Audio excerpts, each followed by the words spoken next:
വാർത്തകൾ കൂടി നോക്കാം. ഷിരൂരിലെ മണ്ണിടിച്ചിലിൽ കാണാത്തവർക്ക് വേണ്ടിയുള്ള തെരച്ചിലിൽ ജില്ലാ ഭരണകൂടം അലംഭാവം കാണിക്കുന്നതായി അർജുന്റെ സഹോദരി ഭർത്താവ് ജിതിൻ. തെരച്ചിൽ തുടർന്നില്ലെങ്കിൽ കുടുംബം ഉൾപ്പെടെ ഷിരൂരിലെത്തി പ്രതിഷേധിക്കുമെന്ന് ജിതിൻ കേരള വിഷൻ ന്യൂസിനോട് പറഞ്ഞു. അതേസമയം ദൌത്യം തുടരുമെന്ന് കർണാടക ഉപമുഖ്യമന്ത്രി DK ശിവകുമാർ വ്യക്തമാക്കി. രക്ഷാദൌത്യം പുനരാരംഭിക്കുവാൻ വേണ്ട ഇടപെടലുകൾ കർണാടക സർക്കാർ നടത്തുന്നില്ലെന്നാണ് അർജുന്റെ കുടുംബം ആരോപിക്കുന്നത്.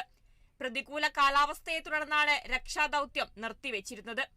7 നോട്ട്സ് വേഗതയുള്ള ഗംഗാവലിപ്പുഴയിൽ തിരച്ചിൽ മനുഷ്യസാധ്യമല്ല എന്നായിരുന്നു വിലയിരുത്തൽ. പിന്നീട് സാഹചര്യം അനുകൂലമായിട്ടും ജില്ലാ ഭരണകൂടം അലംഭാവം കാട്ടുകയാണെന്നാണ് ആരോപണം. രക്ഷാദൌത്യം തുടർന്നില്ലെങ്കിൽ പ്രതിഷേധവുമായി രംഗത്തെത്തുമെന്നും അർജുന്റെ കുടുംബം വ്യക്തമാക്കി.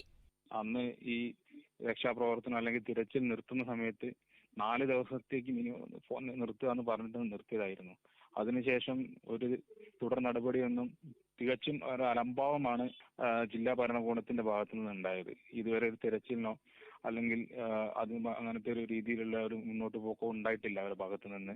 എല്ലാ ഫാമിലിയും കൂടി 2 ദിവസത്തിനുള്ളിൽ അങ്ങോട്ട് വരും. ഇതിനൊരു തീരുമാനം ആയിട്ടില്ലെങ്കിൽ ഫുൾ ഫാമിലി 2 ദിവസം കൊണ്ട് അവിടേക്ക് വരാനുള്ള പ്ലാനാണ്. അവിടെ നിന്നല്ല ഏത് വിധത്തിൽ പ്രതിഷേധിക്കാനുള്ള ഞങ്ങൾ പ്രതിഷേധിക്കും അവിടെ. അതേസമയം തെരച്ചിലിൽ അലംഭാവം കാണിച്ചിട്ടില്ലെന്നും ഗംഗാവലിപ്പുഴയിലെ നീരൊഴുക്ക് കുറയാത്തതാണ് നിലവിലെ പ്രതിസന്ധിക്ക് കാരണമെന്നും കർണാടക ഉപമുഖ്യമന്ത്രി DK ശിവകുമാർ പറഞ്ഞു. കഴിയുന്ന എല്ലാ ശ്രമങ്ങളും നടത്തി. ഗംഗാവലിപ്പുഴയിൽ ശക്തമായ ഒഴുക്ക് തുടരുന്നതാണ് ഇപ്പോഴത്തെ വെല്ലുവിളിക്ക് കാരണം. ദൌത്യം അവസാനിപ്പിക്കില്ലെന്നും DK ശിവകുമാർ പറഞ്ഞു. ജൂലൈ 16-നുണ്ടായ മണ്ണിടിച്ചിലിൽ മലയാളിയായ അർജുൻ, കർണാടക സ്വദേശികളായ ലോകേഷ്, ജഗന്നാഥ് എന്നിവരെയാണ് ഇനി കണ്ടെത്താനുള്ളത്. News desk, Kerala Vision news.